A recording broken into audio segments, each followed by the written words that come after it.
Dissociate हो तो आई का बच्चों 1 प्लस एल्फा n माइनस 1, और एसोसिएट हो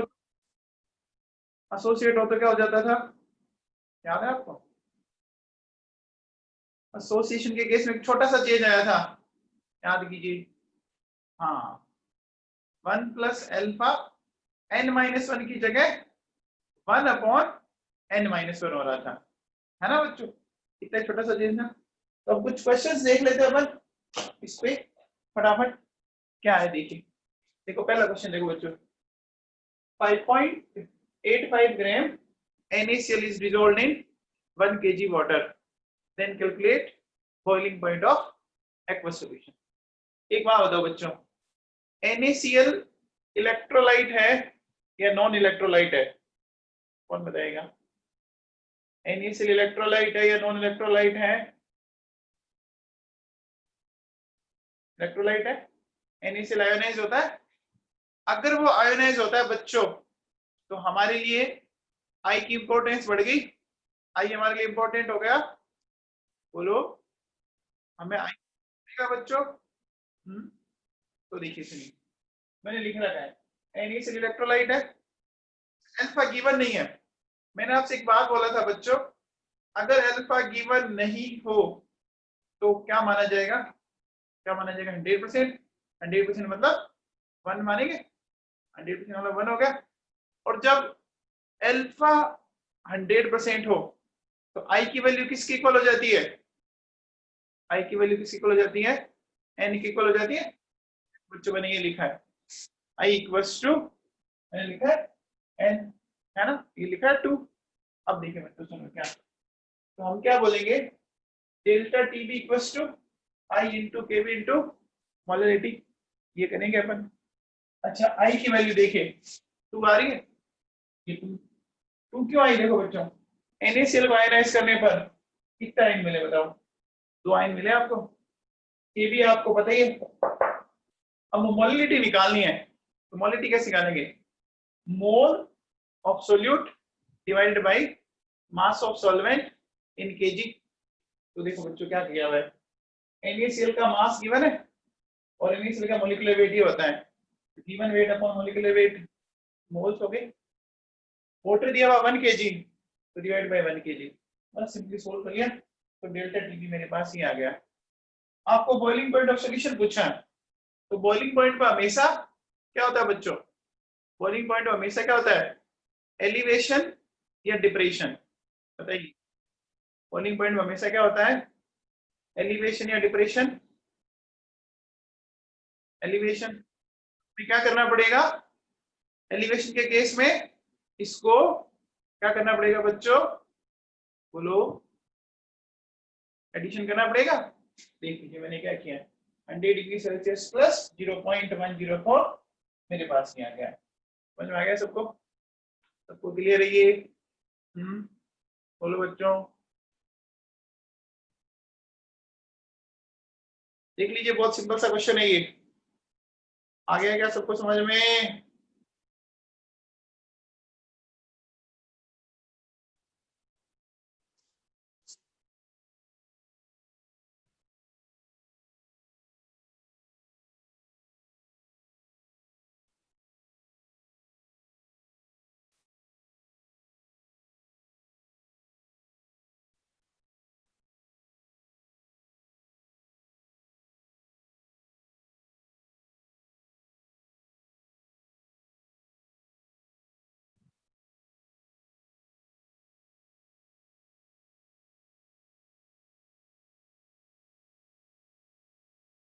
हाँ भैया नेक्स्ट क्वेश्चन देखो, नेक्स्ट क्या कह रहा है आपको, पढ़िए।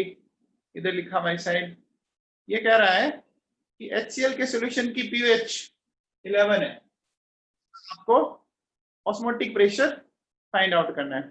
तो कैसे करेंगे देखो बच्चों, सुनिए, आपको pH दे रखी है।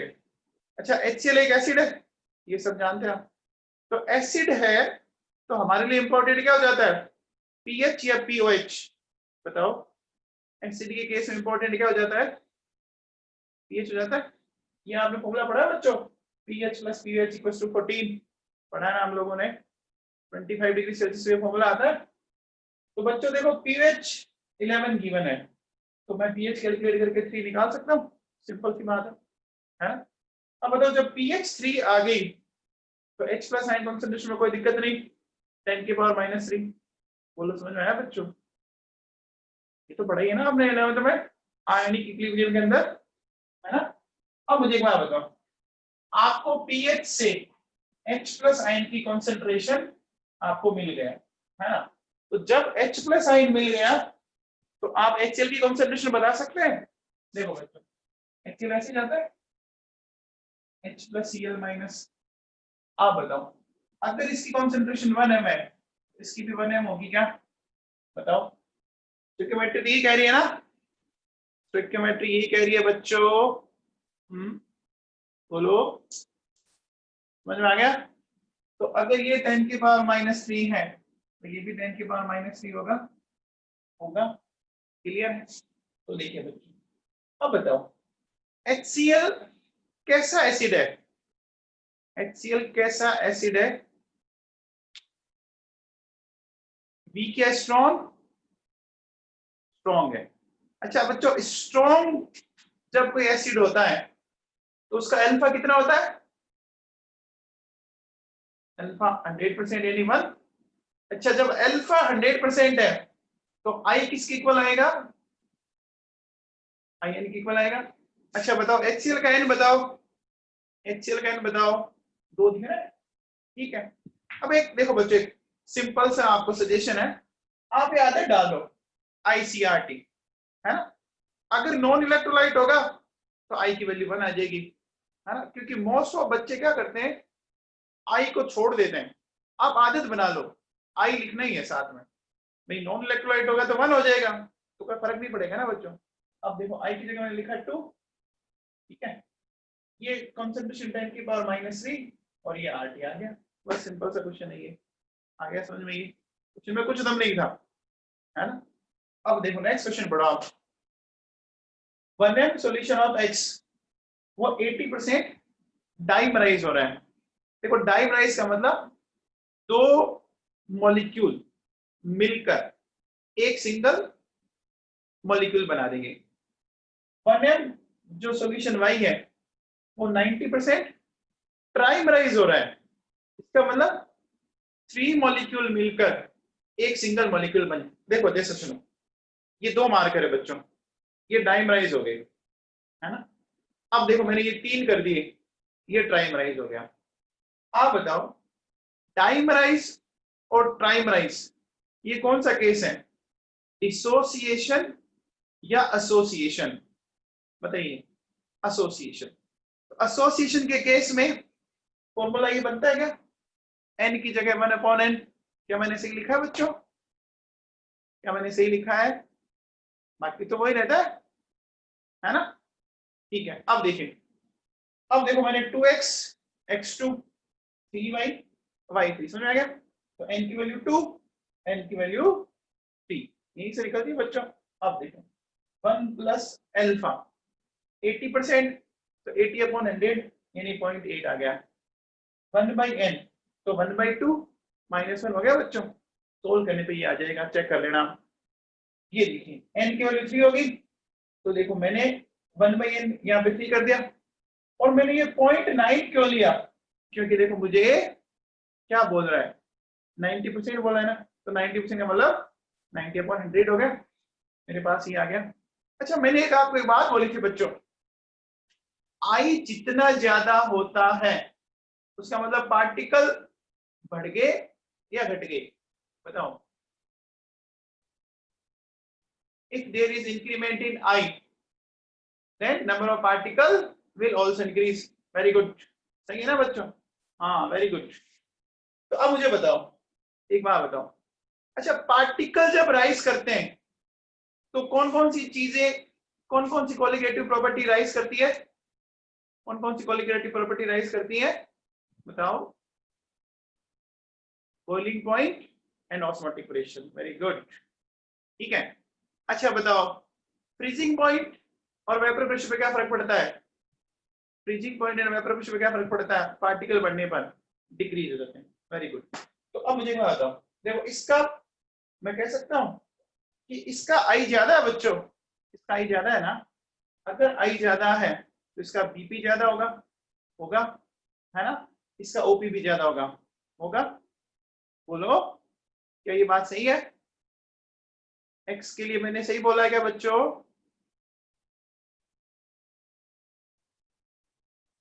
बोलो।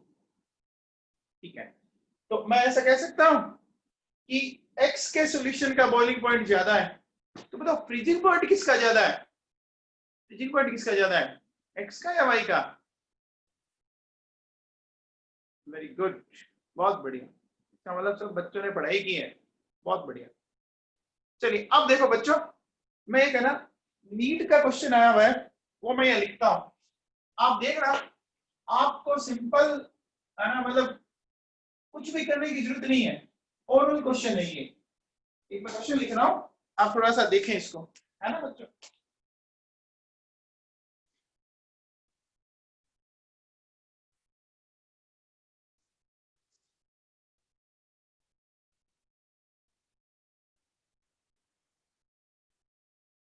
ये मैं जो क्वेश्चन लिख रहा हूं, ये क्वेश्चन आया हुआ है आपके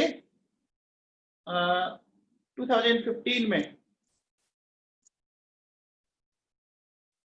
ठीक है। तो क्वेश्चन लिखते हैं, देखो बच्चों सुनो, देखिए 0.2 molar aqueous solution of X and 0.2 molar aqueous solution of ये y दे रखा है, ठीक है। 0.2 molar aqueous solution of X 0.2, इसमें कोई दिक्कत नहीं है। क्या कहता है कि बच्चों जो बॉइलिंग पॉइंट है, boiling point of X is greater then boiling point of Y, है ना, सॉल्यूशन जो X है उसका बॉइलिंग पॉइंट ज्यादा है। तो अब ये क्या कहता है, अब बताओ इसको क्वेश्चन को देखने पे क्या लग रहा है? देखिए हमारा फॉर्मूला क्या होता है बच्चों, delta TB equals to I into KB into molality. ये बात सही है क्या? ये फॉर्मूला लिखा है, इसमें कोई दिक्कत है? फॉर्मूले में कोई प्रॉब्लम बच्चों? अब देखिए बच्चों बताओ, देखो दोनों की मोलैलिटी कांस्टेंट है, छोड़ दो। अच्छा केबी भी कांस्टेंट है क्या? केबी भी कांस्टेंट है क्या बच्चों? यस। अच्छा केबी किसकी प्रॉपर्टी है? केबी किसकी प्रॉपर्टी है? सॉल्वेंट है। तो दोनों में सॉल्वेंट कौन है? दोनों में सॉल्वेंट कौन है? वाटर है। तो बच्चों ये भी कंफर्म हो गया, फिर इसका मतलब delta TB directly proportional to I आ गया। अच्छा एक बात बताओ, जिसका डेल्टा टीबी ज्यादा उसका बॉइलिंग पॉइंट भी ज्यादा आएगा क्या? इसका डेल्टा टीबी ज्यादा तो बॉइलिंग पॉइंट ज्यादा आएगा, ठीक है बच्चों, वेरी गुड। तो बॉइलिंग पॉइंट डायरेक्टली प्रोपोर्शनल हो गया आई की। अच्छा जिसका आई ज्यादा उसके पार्टिकल ज्यादा या कम? का आई ज्यादा उसके पार्टिकल ज्यादा, सही है। तो मैं ऐसा कह सकता हूं कि एक्स जो है वो क्या होगा, डिसोसिएट हुआ या एसोसिएट हुआ? बताओ एक्स क्या हुआ, डिसोसिएट हुआ या एसोसिएट? डिसोसिएट हुआ। देखो इसने ऑप्शन क्या क्या दिए थे, सुनिए। ये कहता है molecular mass of X is greater than Y, ये कहता है molecular mass of X is greater than Y. देखो इसका कोई रोल ही नहीं रहा, क्योंकि जब मोलैलिटी इक्वल दे दी तो मॉलिक्यूलर वेट का फिर कोई रोल बचा ही नहीं। फिर क्या कहता है, molecular mass of X is less than Y. बेटा जब मोलैलिटी इक्वल दे देना तो आप भूल जाओ फिर मॉलिक्यूलर वेट को। फिर कहता है y is undergoing dissociation in water while x undergo no change। एक ऑप्शन ये बोला है कि y वाटर के अंदर डिसोसिएट हो रहा है और x में कोई चेंज नहीं आ रहा। एंड देन कह रहा है x is undergoing dissociation while y undergoes no change। बोलो कौन सा ऑप्शन ठीक लगा आपको? बोलिए लास्ट वाला लगा, है ना भाई, जिसका आई ज्यादा है। हाँ वेरी गुड, आगे समझ में। देखो मेरी बात सुनो, मोलिकुलर मास तो तब रोल प्ले करता जब मोलिटी अलग अलग होती, जब मोलिटी इक्वल दे दी तो मोलिकुलर मास वाला क्वेश्चन तो वैसे ही खत्म हो गई साहब, है ना। समझ में आ गया क्वेश्चन। ये 2015 में वाला क्वेश्चन है बच्चों। अब देखो, अब एक क्वेश्चन करते हैं और अपन। देखिए ये क्या कहता है कि 0.2 मोल ऑफ CuNH3 3Cl है ना in 3 mole of water having RLVP 0.5। ठीक है, इस इलेक्ट्रोलाइट के 2 मोल लिए और 3 मोल में अपन वाटर में डाले, RLVP दिया हुआ है। ठीक है बच्चों, अब ये कहता है कि when given electrolyte is treated with AgNO3 then how many moles of AgCl will produce, बताइए। तो सबसे पहले बताओ, इस क्वेश्चन को देख के हमें जो सॉल्यूट दिया हुआ है वो एक इलेक्ट्रोलाइट है या नॉन इलेक्ट्रोलाइट है, बताइए बच्चों। इलेक्ट्रोलाइट है या नॉन इलेक्ट्रोलाइट है? इलेक्ट्रोलाइट है। तो बोलो हमारे लिए आई इंपॉर्टेंट हो गया, बोलो आई इंपॉर्टेंट हो गया, सही है। चलिए देखिए, मैं ऐसा लिखूं RLVP, देखिए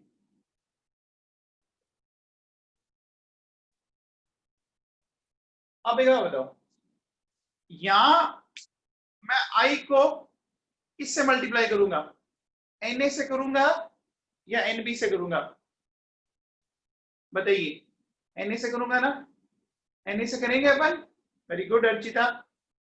तो देखिए देखो बच्चों, एक दिमाग में फिट कर लो, आई प्रॉपर्टी होती है सॉल्यूट की, Kb Kf प्रॉपर्टी होती है सॉल्वेंट की। ठीक है, ये समझ में आया सबको, क्लियर है? अब मुझे एक बात बताओ बच्चों, क्या मैं ये फॉर्मूला यूज ले सकता था क्या इसमें? क्या मैं ये फॉर्मूला यूज ले सकता था? लेना चाहिए क्या? नहीं लेना चाहिए। क्यों नहीं लेना चाहिए बताओ? इसलिए नहीं लेना चाहिए क्योंकि बच्चों ये सॉल्यूशन हाईली डाइल्यूटेड नहीं है ना। वेरी गुड चित्रक, बहुत बढ़िया बेटा। ये डाइल्यूटेड नहीं है, ध्यान दीजिए। देखो 2 मोल सॉल्यूट और 3 मोल सॉल्वेंट तो डाइल्यूट नहीं है, तो फिर हमें है ना एग्जैक्ट फॉर्मूला यूज करना है। तो देखो बच्चों सुनो, RLVP दिया हुआ 0.5, ठीक है, आई हमें निकालना है, ये 2 आई इंटू 2 और ये हो गया 3। ऐसा अपन आई सोल्व कर सकते हैं। जैसे बच्चों आई सोल्व करेंगे तो आई की वैल्यू आ रही है 1.2, आई निकल के आ गया हमारे पास 1.5। अच्छा अब बताओ, जब आई निकल के आ गया तो क्या मैं अल्फा निकाल सकता हूँ इसका? देखो अल्फा कैसे निकालेंगे, ये कॉम्प्लेक्स है मेरे पास, इस कॉम्प्लेक्स के अकॉर्डिंग बताइए, इस कॉम्प्लेक्स के लिए एन की वैल्यू बोलो पहले तो, एन की वैल्यू बोलो 2। वेरी गुड, n2 आ गया। अब देखिए फॉर्मूला क्या लिखेंगे, 1 प्लस अल्फा n माइनस 1, ये फॉर्मूला काम आएगा डिसोसिएशन केस में बच्चों की, काम आएगा। ये काम आएगा, ठीक है। अब देखो i 1.5, 1 प्लस अल्फा 2 माइनस 2, तो बताइए अल्फा कितना आ गया 0.5। सबको समझ में आया? यहाँ तक सबको क्लियर है? अब बताओ अल्फा 0.5 का मतलब क्या है बच्चों, कितना परसेंट हुआ? 0.5 का मतलब 50% हो गया।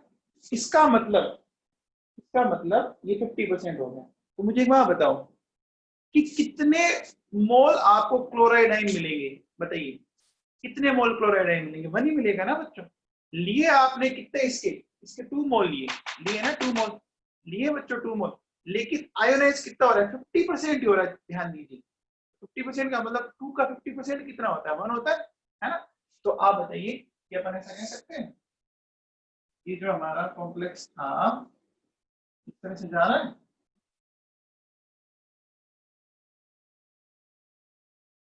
तो देखो 2 है ना, इसका 50%, तो 2 का 50% यानी 1 होगा, तो ये 1 और ये 1 मिला, तो जितने मोल Cl माइनस मिलेंगे है ना, वो तो Cl माइनस क्या करेगा, AgNO3 से रिएक्ट करेगा और AgCl बन जाएगा।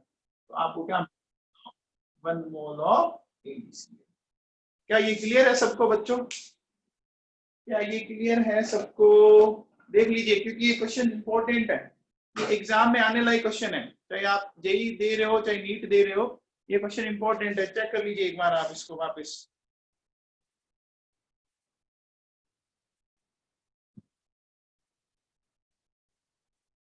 चले आगे।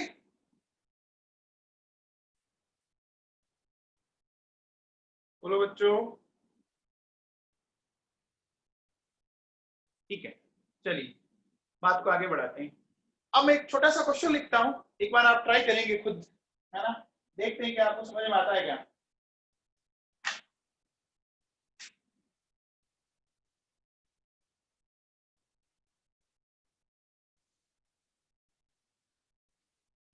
देखो बच्चों, वांट ऑफ फैक्टर वैसे तो अभी आपके 12th के सिलेबस में तो डिलीट कर दिया, आपको पता होगा वांट ऑफ फैक्टर 12th के सिलेबस में डिलीट कर दिया, बट बच्चों जो डिलीट किया ना उस पे ज्यादा आप खुश मत होना, क्योंकि वो कहीं ना कहीं काम आ जाएगा। नीट और जेईई में डिलीट नहीं होंगे, तो जिनको सिर्फ सिंपल 12th देनी है ना वो तो भले छोड़ दे इसको, और जिनको नीट और जेईई देना है वो इनको ना छोड़ें, आपको पूरा सिलेबस करना पड़ेगा, ये ध्यान रखना है ना बच्चों। ठीक है, तो एक मैं क्वेश्चन लिखता हूँ, आप मुझे बताइए।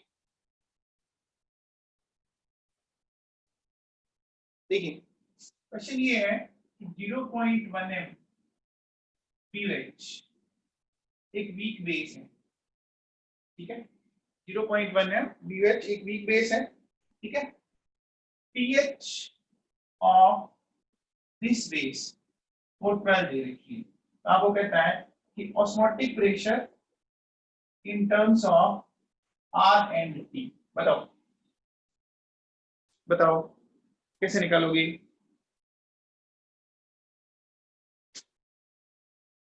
सॉल्व करके बताइए बच्चों,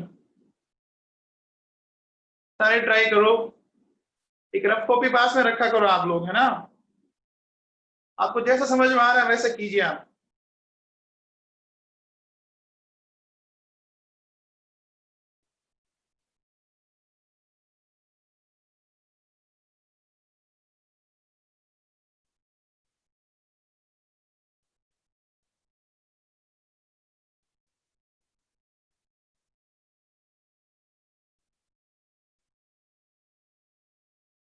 एक बात बताओ, क्या इसका आई मैं 2 ले, क्या इसका आई मैं 2 ले सकता हूं क्या? नहीं ले सकता, वेरी गुड। क्यों नहीं ले सकते? क्यों नहीं ले सकते? हाँ गुड, देखो यहाँ लिखा हुआ वीक बेस, तो अब एक ध्यान रखना, अगर क्वेश्चन में आपको वीक बेस या वीक एसिड लिखा मिल जाए ना, तो फिर आपको कैलकुलेट करना पड़ेगा। ठीक है, वेरी गुड, बहुत बढ़िया बच्चों, आया समझ में? तो चलिए देखो मैं करवा देता हूं फिर, आप एक बात बताओ, बेस के केस में कौन सा साइन इंपॉर्टेंट होता है, एच या ओ एच? बोलो बच्चों, ओ एच होता है। ठीक, अब देखिए कैसे करेंगे, चलिए एक बात बताओ, पीएच प्लस पीओएच आपको 14 होता है, तो आपको पीएच 12 दे रखी है, तो पीएच 14 माइनस 12 यानी 2 आ गई, पीएच में तो कोई दिक्कत ही नहीं है। अच्छा पीएच अगर 2 आ गई तो ओएच कितनी आ जाएगी, 10 की पावर माइनस, इसमें भी कोई प्रॉब्लम नहीं है मेरे हिसाब से। अब बताओ, अब देखो बच्चों ये जो बेस है BOH वो इस तरह से जा रहा है, B प्लस OH माइनस जा, अब याद कीजिए 11th में C इनिशियली 0 0 था। अच्छा एक बात बताओ, अल्फा क्या बताता है? अल्फा का मतलब जानते हो आप? क्या कहते हैं ना, अल्फा 50%, मतलब अल्फा 50% का मतलब हुआ 100 में से 50 गया, तो एक में से कितना गया, 100 में से 50 गया, तो 1 में से कितना गया, 0.5 गया, और क्या सिंपल। तो बच्चों एक बात बताओ, एक मार्क करके अगर 10 रुपए लगे, तो ऐसे 10 मार्क करके कितने रुपए लगे, मल्टीप्लाई करेंगे ना। तो अब देखो बच्चों ध्यान सुनना, अल्फा हमेशा क्या बताता है, 1 में से कितना गया। तो 1 में से जो गया वो अल्फा है, तो सी में से कितना जाएगा फिर बताओ, सी में से कितना जाएगा, सी में से कितना माइनस होगा। हाँ वेरी गुड, देखो सी माइनस सी एल, ये होगा, पढ़ा आप लोगों ने लास्ट ईयर। अब देखो बच्चों, ओ एच माइनस ये आ जाएगा सी एल्फा। ओ एच माइनस देखो आपके पास पड़े 10 की पावर माइनस 2, सी ये पड़ा बच्चों 0.1, यहाँ से अल्फा निकल जाएगा। तो अल्फा कितना आया 10 की पावर माइनस 1 यानी 0. अल्फा आ गया बच्चों। अब बताओ इस अल्फा से आगे क्या करूं मैं, इस अल्फा से आगे क्या करूं, क्या करेंगे, आई निकालेंगे। वेरी गुड कुणाल हर्ष। तो 1 plus alpha n minus 1, 1 plus alpha 2 minus 1 that will be 1.1 आ गया, आई आ गया। अब आ गया तो अब बोलो क्या करेंगे, 5+2 ICRT, ठीक है। वेरी गुड आंसर आ गया है, वेरी गुड कुंतल। 1.1 0.1 8 सोल्व कर लेंगे, आ जाएगा बच्चों, आसान है, बोलो कर सकते हैं आप। देखो आप आई की आदत डाल लो, मान लो आई 1 आ गया तो प्रॉब्लम ही नहीं है ना, आई की हैबिट बना लो, है ना, हैबिट बना लो, आपसे गलती नहीं होगी। ये तो जनरली बच्चे बहुत गलत करते हैं इसमें। चलिए एक मैं नेक्स्ट क्वेश्चन देता हूं, आप ट्राई कीजिए सारे बच्चों। देखो क्या दिया मैंने आपको एक क्वेश्चन, ये कह रहा है PtCl4.6H2O, ठीक है, ये एक हाइड्रेट कॉम्प्लेक्स की फॉर्म में एग्जिस्ट कर सकता है। हाइड्रेट कॉम्प्लेक्स समझते हैं आप, हाइड्रेट कॉम्प्लेक्स समझते हैं क्या, अपन एक हाइड्रेट आइसोमेर पढ़ी थी, याद है क्या, हाइड्रेट आइसोमेर याद कीजिए, बाहर आयन के साथ वाटर के मॉलिक्यूल रखे थे अपन ने, रखे थे ना, ठीक है। चलिए अब क्या कहता है ये क्या कहता है कि for 1 molar solution of this compound having delta TF 3.72 degree Celsius, ठीक है, then molecular formula of compound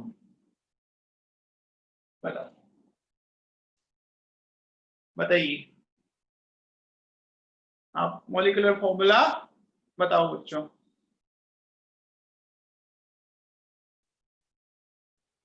ये नीट में आया हुआ क्वेश्चन आपके,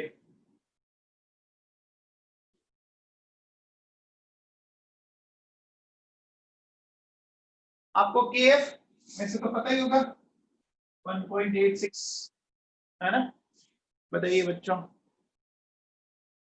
कैसे करेंगे, फॉर्मूला बताओ। आप चाहो तो सिंपली ऐसे बता दो कि बाहर कितने क्लोरीन रहेंगे, बाहर कितने क्लोरीन रहेंगे। वेरी गुड चित्रक, बहुत बढ़िया सारांश, बहुत ही बढ़िया। दिव्यांशी तोमर सही करो बेटा, देखो सुनो बच्चों, वेरी गुड अर्चिता। देखो बच्चों क्या करेंगे, डेल्टा टी है, आदत डालनी हमने, ये लिखना आई इंटू के एफ इंटू मोल, आई लिखना है, डेल्टा टी एफ 3.72 आई, के एफ 1.86, मोलिडिटी 1, बोलो आई कितना आ गया, 2 आ गया क्या, 2 आ गया। एक बात बताओ बच्चों, मुझे कुछ नहीं बोला तो मैं अल्फा कितना लूं, अल्फा कितना लूं, 100% लूंगा। तो अब बताओ जब अल्फा 100% लूंगा तो आई किसके इक्वल होगा? एन के इक्वल होगा, होगा, है ना बच्चों? तो जब एन के इक्वल होगा इसका मतलब आयोनाइज करने पर ओवरऑल कितने आयन मिलेंगे? ओवरऑल 2 मिलेंगे। अब देखो बच्चों, मैं अलग अलग इसके फॉर्मूला लिखता हूं, आप चेक कीजिए।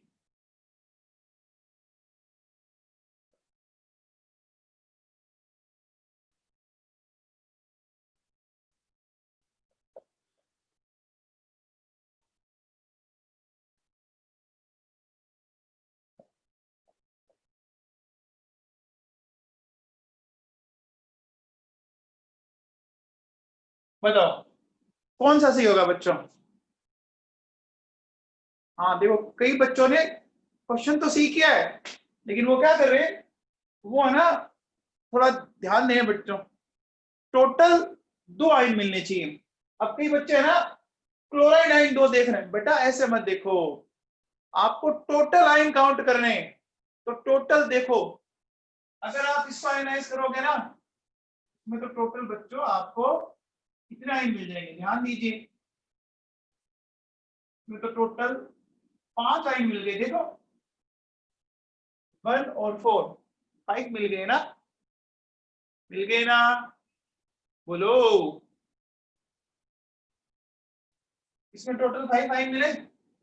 अगले वाले में बताओ, अगले वाले में कितने मिलेंगे? अगले वाले में 4, अगले वाले में 3 और अगले वाले में 2। देखो कई बच्चे सिर्फ क्लोराइड आयन को काउंट कर रहे हैं, वो मत करना बच्चों, है ना? तो कई बच्चों ने ये भी अभी आंसर दिया था, बेटा टोटल आयन काउंट करने हैं, इसमें तो टोटल 3 आ जाएंगे ना, इसको मत टिक करना। मैंने अभी HNO3 थोड़ी दिया है कि आपको 2 मोल AgCl का प्रेसिपिटेट मिल रहा है। गलती समझ में आई आप लोगों को अपनी? बोलो, इसको नहीं टिक करना, ठीक है? चलिए नेक्स्ट क्वेश्चन लेते हैं अपन।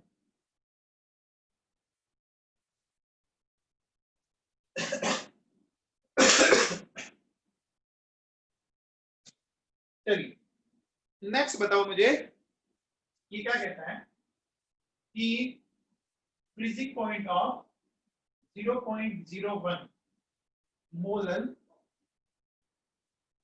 aqueous solution of cobalt third chloride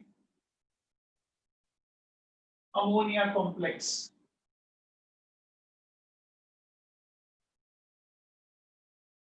is minus 0.0558 degrees Celsius. Then number of chloride ions in coordination sphere. ये बच्चों जेई में आया हुआ क्वेश्चन है, ठीक है? केएफ की वैल्यू आप जानते हैं, केएफ की वैल्यू जानते हैं बच्चों आप 1.86। तो मुझे फटाफट तो सोल्व करके दीजिए, आप जल्दी कीजिए, बहुत सिंपल सी कैलकुलेशन है। बताइए कितने क्लोराइड आयन कोऑर्डिनेशन स्फीयर, ये जानते हो क्या कोऑर्डिनेशन स्फीयर? आप कोऑर्डिनेशन स्फीयर जानते हैं? बताओ कोऑर्डिनेशन स्फीयर क्या होता है, बड़े वाले ब्रैकेट के अंदर या बाहर? जो बड़ा सा ब्रैकेट, हाँ वेरी गुड। तो आपको वो वाले क्लोराइड आयन बताने हैं, बताइए, चलिए कीजिए फटाफट, वेरी गुड। ये जेई में आया क्वेश्चन है बच्चों, जेई एडवांस में। ये सारे क्वेश्चन कल आपको मिल जाएंगे, मैं पीडीएफ सेंड कर दूंगा आपको। मानवेंद्र सिंह राठौड़, बेटा रिप्लाई किया करो, बहुत से बच्चों का आंसर सही आ रहा है।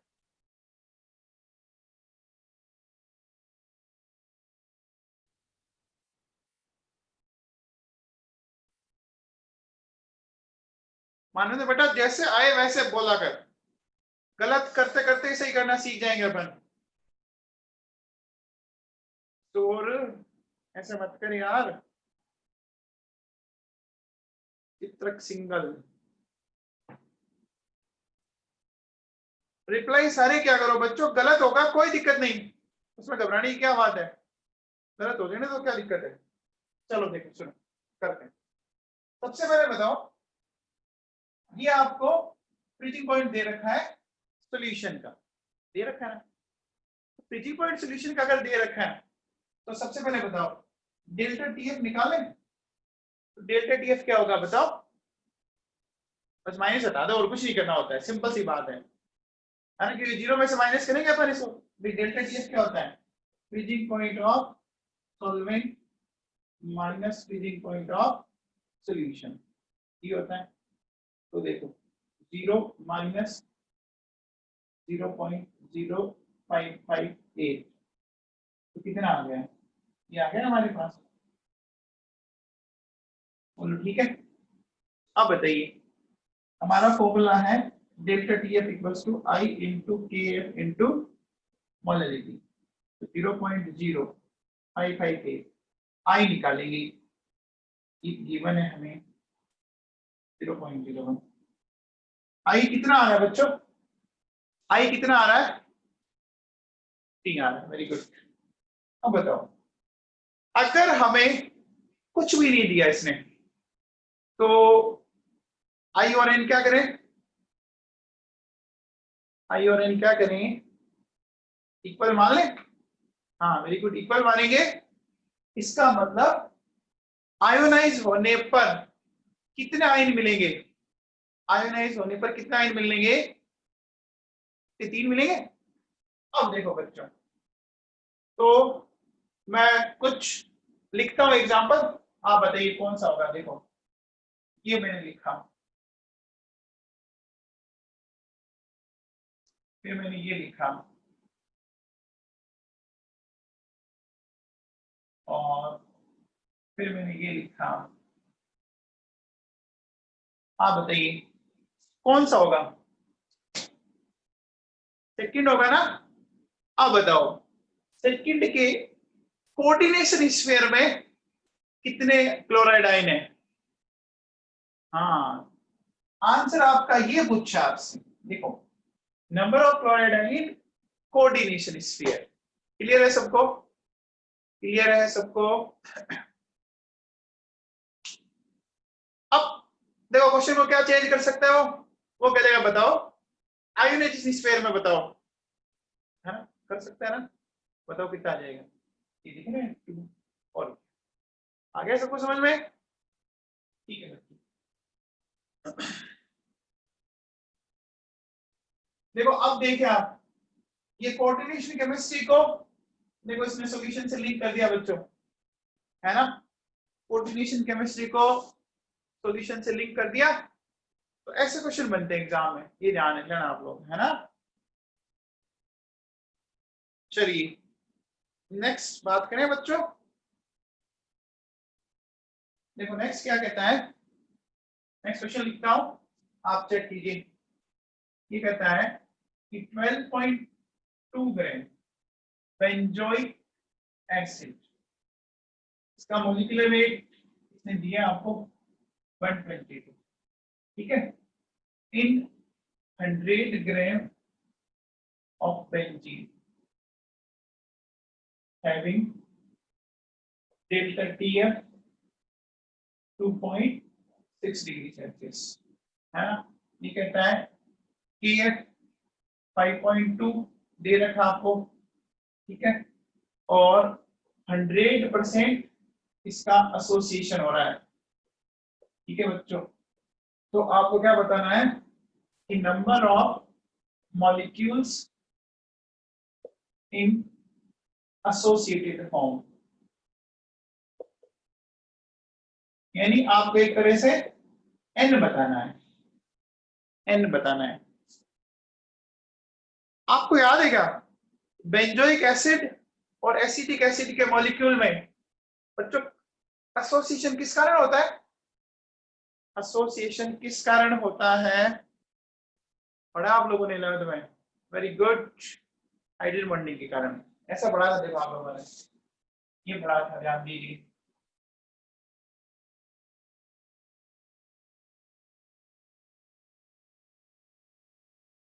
है ना, होती है।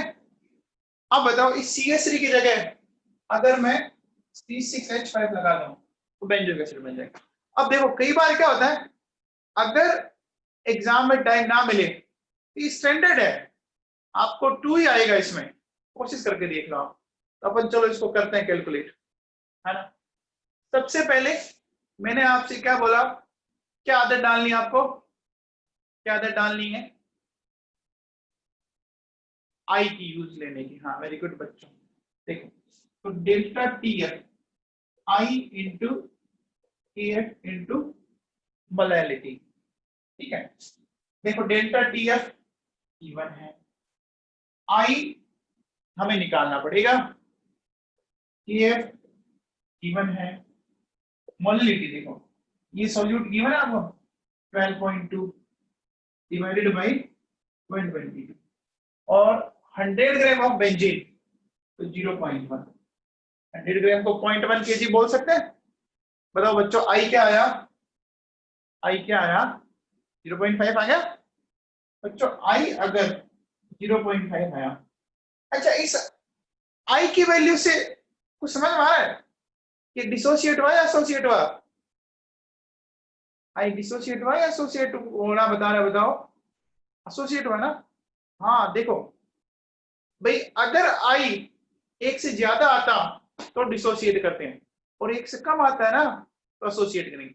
तो फॉर्मूले में बोलो एन होगा या 1/n होगा, बताओ।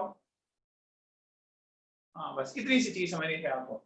तो देखो बच्चों I equals to 1 plus alpha, ये चेक। अब कई बच्चे कंफ्यूज होते हैं कि सर फॉर्मूला कौन सा लगाए, तो बेटा अगर I एक से ज्यादा आए तो यहाँ n लिख लेना, एक से कम आए तो 1/n याद रह जाएगा। देखो I 0.51 अल्फा 100% बोला है इसने, यहां से सोल्व कर सकते हैं अपन, बोलो सोल्व कर सकते हैं। तो सोल्व करने पे बताओ n कितना आ रहा है, n2 आ रहा है। अमीषा जैन, बेटा ये क्वेश्चन आपको समझ में आ गया, अमीषा जैन, ये शायद आपका डाउट था, ठीक है। तो बोलो एक बार बताओ बच्चों, क्या आप वांट फैक्टर के क्वेश्चन कर सकते हैं अब या और करवाऊं, नोट्स में तो वैसे सारे सोल्ड है, और करवाऊं या आगे टॉपिक बढ़े,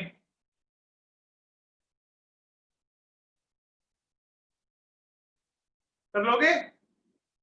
आपको फिर भी कोई दिक्कत आए तो मेरे से पूछ लेना, क्योंकि वैसे नोट्स में हर एक का सोल्यूशन, घबराने की जरूरत नहीं है, मैंने आपको काफी, है ना। नेक्स्ट टॉपिक ले लेते हैं अपन, ठीक है बच्चों। चलो आज जो मैं भी जो टॉपिक पढ़ा ना उसके नोट्स आपको मिले हुए नहीं है, नोट्स आपको कल सेंड कर दूंगा, आप अभी समझने पे ध्यान देना, ठीक है।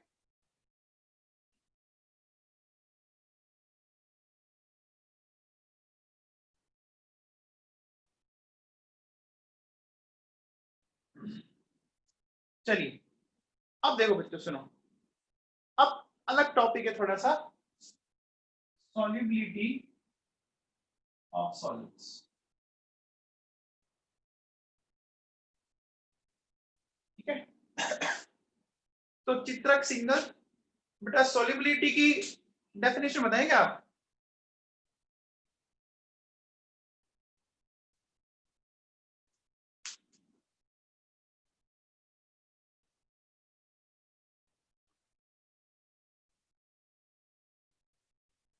सॉल्युबिलिटी की डेफिनेशन बताएगा आप में से कोई,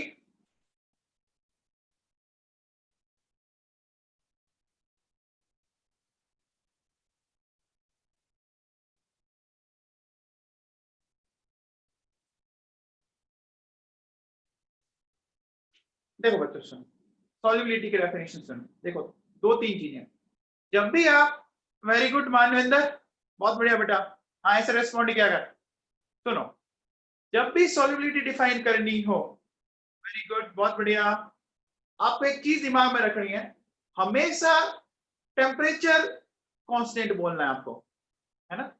आप में से जिस बच्चे ने भी डिफाइन किया है, अब आगे से ध्यान रखना, टेम्परेचर कांस्टेंट बोलना जरूरी है, क्योंकि बच्चों टेम्परेचर चेंज करने से सॉलिडिटी चेंज होती है ना। आप चीनी को ठंडे दूध में घोलो और गर्म दूध में घोलो, हॉट एंड कोल्ड, किस मिल्क में जल्दी डिजोल्व होगी बताओ? हॉट मिल्क में जल्दी डिजोल्व होती है ना। तो पहली बात ये ध्यान रखना कि आपको हमेशा सॉलिडिटी डिफाइन करते टाइम टेम्परेचर कांस्टेंट बोलना जरूरी है।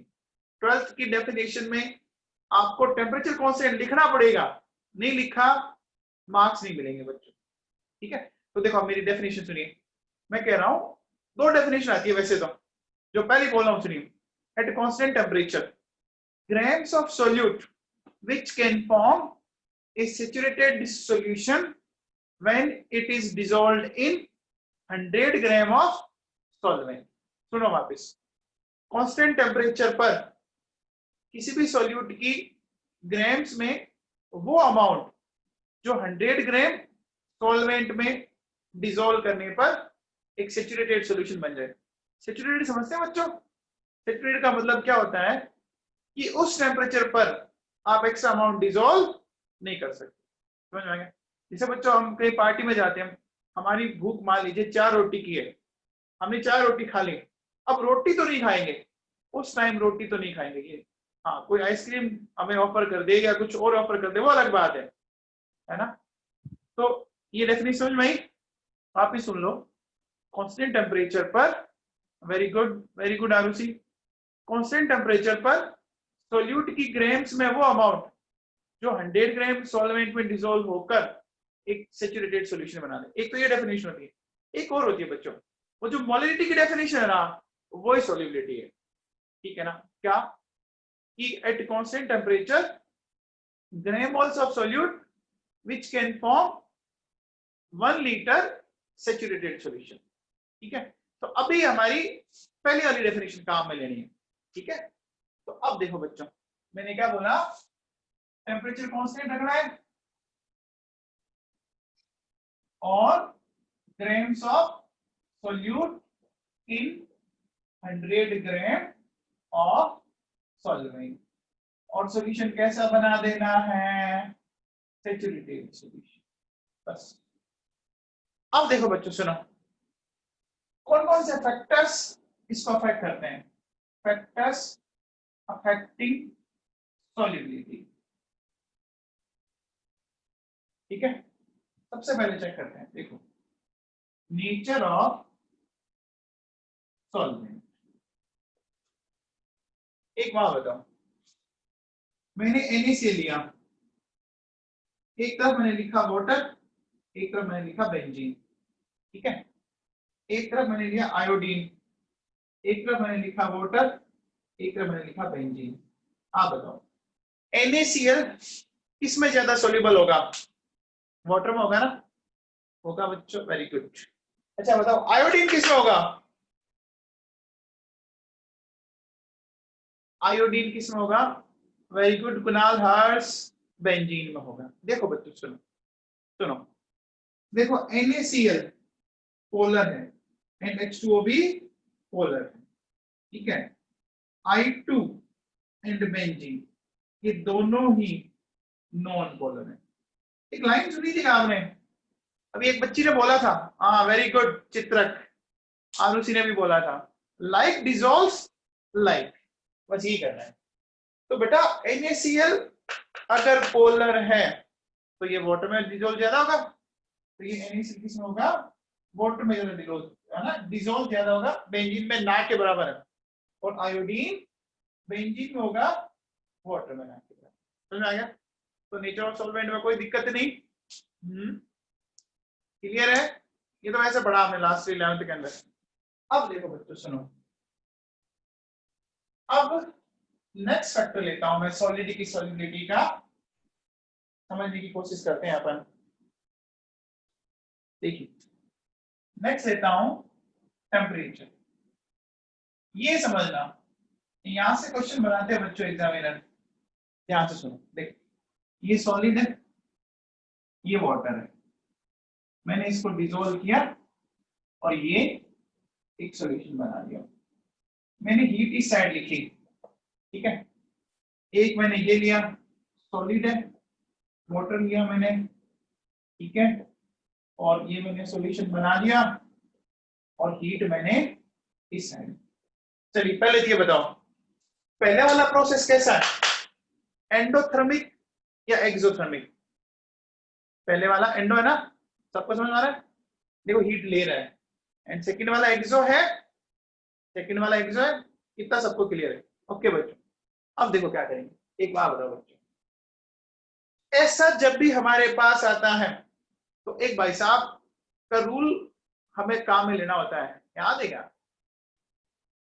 11 में पढ़ा था हमने, वेरी गुड, टीचर के प्रिंसिपल, बहुत बढ़िया। देखो एक बात बताओ बच्चों, अगर आप टेम्परेचर बढ़ा रहे हो तो टेम्परेचर बढ़ाने से हीट कंटेंट बढ़ता है, टेम्परेचर बढ़ाने से हीट कंटेंट बढ़ता है ना, बढ़ता है, तो कंफर्म है, तुम्हें पता है।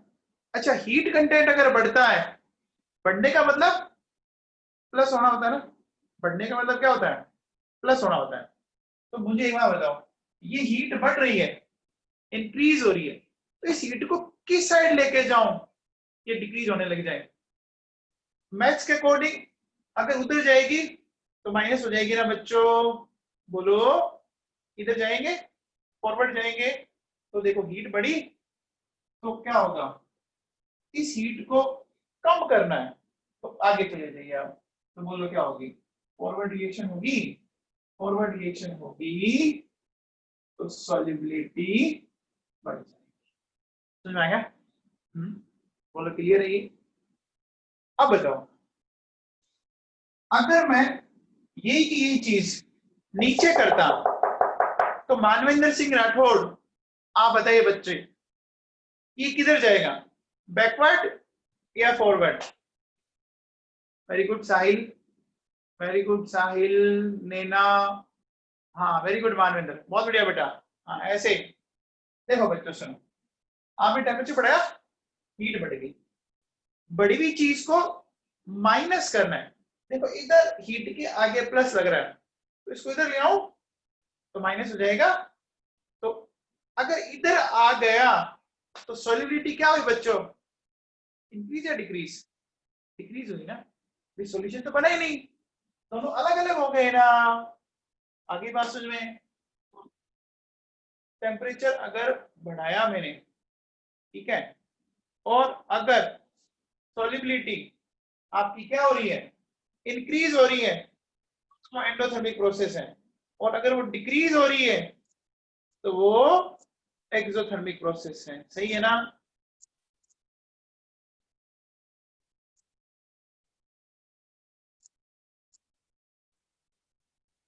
तो देखो टेम्परेचर बढ़ाया, हीट बढ़ी, बैकवर्ड रिएक्शन हुई, और सॉल्युबिलिटी कम। देखो ये चीजें ध्यान रखना बच्चों, टेम्परेचर राइज करने पर अगर सॉल्युबिलिटी राइज हुई और सॉल्युबिलिटी डिक्रीज हुई, बताओ ये कौन सा प्रोसेस होगा, ये कौन सा प्रोसेस होगा?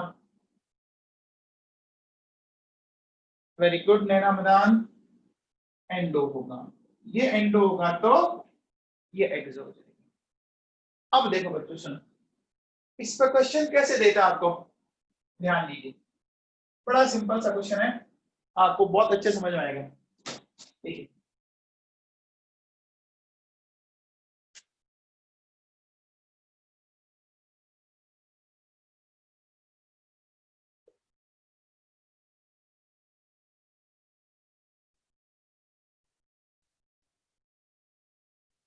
आप बताइए, इस टी टेम्परेचर तक जो सॉल्युबिलिटी का प्रोसेस है वो क्या हो रहा है, पहले बताओ, ये प्रोसेस एंडोथर्मिक है या एक्सोथर्मिक है, और वैसे ये बताना है, पहले वाला प्रोसेस बताओ।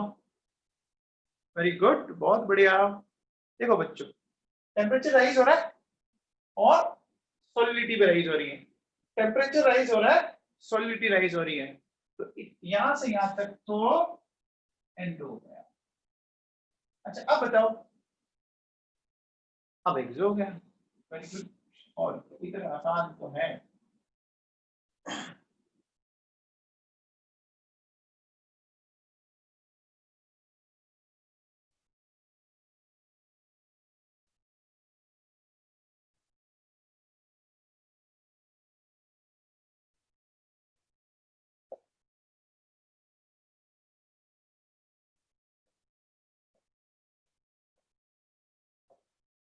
बताइए इस ग्राफ में कौन सा प्रोसेस अलग है?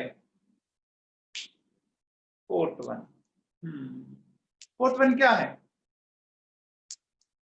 फोर्थ वन क्या बच्चों? एक्सोथर्मी। आसान है, देखो कुछ भी नहीं, ये ऐसे ग्राफ देगा आपको, टेम्परेचर बढ़ाने पे ऊपर जा रहा है ना एंडोथर्मी, और नीचे आ जाए ना एक्सोथर्मी। बस ये आप लोगों को याद है क्या?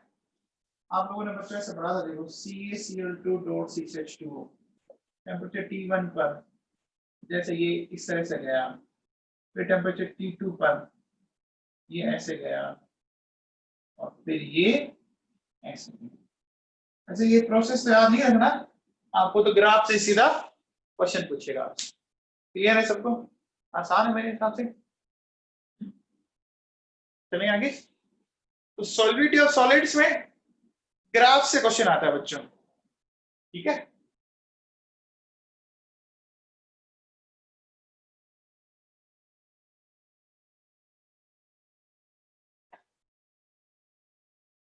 चलिए अब नेक्स्ट लेते हैं।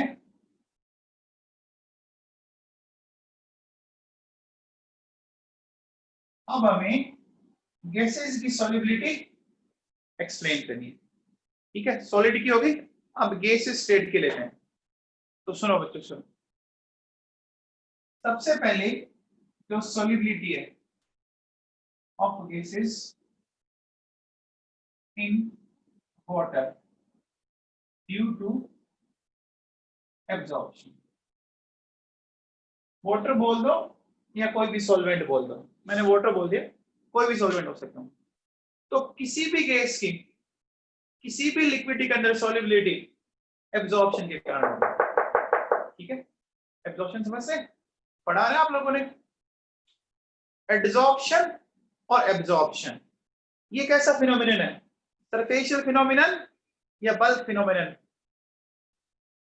वेरी गुड, बहुत बढ़िया, बहुत ही बढ़िया, बहुत बढ़िया बच्चे। तो बल्क फिनोमिनन है, इसका मतलब अंदर तक जाएगा, अंदर तक जाएगा, जाएगा बच्चों, ठीक। तो अब देखो इसको अपन एक्सप्लेन करते हैं, एक सिंपल सा कॉन्सेप्ट लेते हैं, एब्जॉर्प्शन कोएफिशिएंट। इसे एक्सप्लेन करते हैं एब्जॉर्प्शन कोएफिशिएंट। देखो बड़ा सिंपल है, आपको पता होगा गैसेस की सॉलिबिलिटी टेम्परेचर से अफेक्ट होगी, प्रेशर से भी अफेक्ट होगी बच्चों। गैसेस की सॉलिबिलिटी अफेक्ट होगी ना प्रेशर से, होगी ना? गैसेस पे प्रेशर का सबसे ज्यादा इफेक्ट पड़ता है बच्चों, है ना? तो देखो सुनो, जब इनको डिफाइन करना है तो हमें दो चीजें कांस्टेंट बोलनी पड़ेगी, at a constant temperature and pressure, ठीक है? तो कांस्टेंट टेम्परेचर और प्रेशर पर यूनिट वॉल्यूम ऑफ लिक्विड में जितनी ml आपकी गैस डिसॉल्व हुई है उसको एब्जॉर्प्शन कोएफिशिएंट बोलेंगे। सुन लो वापस, temperature constant, pressure constant. Constant temperature और प्रेशर पर यूनिट वॉल्यूम ऑफ लिक्विड में जितनी वॉल्यूम आपकी गैस डिसॉल्व हो रही है उसको अपन एब्जॉर्प्शन कोएफिशिएंट बोलते हैं, ठीक है? अब देखो बच्चों, इसको कौन कौन से फैक्टर्स अफेक्ट करते हैं वो मैं एक्सप्लेन करता हूं आपको, समझने को। चलिए बात करते हैं। सबसे पहले नेचर ऑफ गैस का नेचर लेते हैं अपन, ठीक है? एक बात बताओ, मेरे पास H2 है, एक तो मेरे पास अमोनिया है और एक मेरे पास नाइट्रोजन है। बताओ वाटर में ज्यादा कौन डिसॉल्व होगी? ऐसा क्यों हुआ बच्चों? ऐसा क्यों हुआ? Very good. आप में से बहुत से बच्चों का रिप्लाई सही आ रहा है। देखो सुन, बहुत ही सिंपल सा कंसेप्ट है। अगर किसी भी गैस को वाटर में डिसोल्व करने पर कंपाउंड का फॉर्मेशन हो जाए तो वो गैस ज्यादा डिसोल्व होगी। कैसे होगी? देखो बच्चों सुनो, देखो मेरे पास अमोनिया है, आप बताओ अमोनिया को वाटर में डिसोल्व करने पर क्या ये मिलता है क्या? NH4OH मिलता है क्या बच्चों? मिलता है ना? मिलता है ना? Very good. अच्छा देखो, SO2 को डिसोल्व किया तो मिलता है H2SO3। CO2 को डिसोल्व किया तो मिलता है H2CO3, है ना? SO3 को डिसोल्व किया तो मिलता है H2SO4, N2O2, है ना? हाइड्रोजन, इनको वाटर में डिसोल्व करने पर कोई भी कंपाउंड का फॉर्मेशन नहीं होता। तो मैं एक सिंपल सा स्टेटमेंट बोलता हूं, फोकस करना। वो गैसेस जो वाटर में डिसोल्व करने पर क्या हो, कंपाउंड का फॉर्मेशन कर ले, उनकी सोलिबिलिटी ज्यादा आती है। Is it clear? बोलो, सुनाई क्या बात?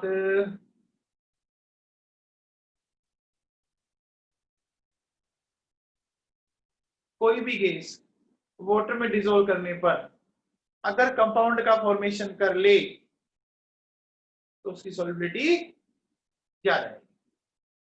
ठीक है बच्चों? तो ये ज्यादा सोल्यूबल होगी, ये और ये कम सोल्यूबल होगी। ठीक है, आगे बात समझ में? चलिए आगे बात करते हैं। अब बताओ मुझे, नेक्स्ट फैक्टर लेते हैं अपन, टेम्परेचर।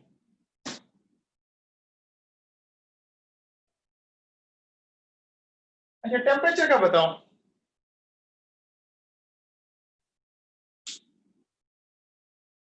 क्या होगा?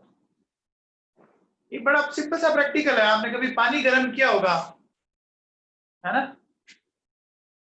आपने पानी गर्म किया होगा तो आपको बबल्स उठते हुए दिखे? पानी जब गर्म करते हो तो बबल्स उठते हुए दिखे आपको?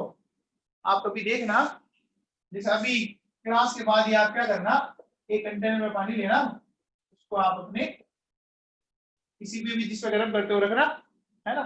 तो आप देखना बच्चों, साइड वॉल के पास में आपको इस तरह के बबल दिखेंगे। ये बबल किसके हैं? बबल किसके हैं बच्चों?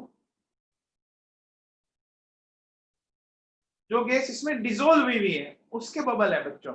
दिव्यांशी बेटा, जो गैस इसमें डिसोल्व हो रखी है उसकी बबल है बच्चों। ठीक है ना?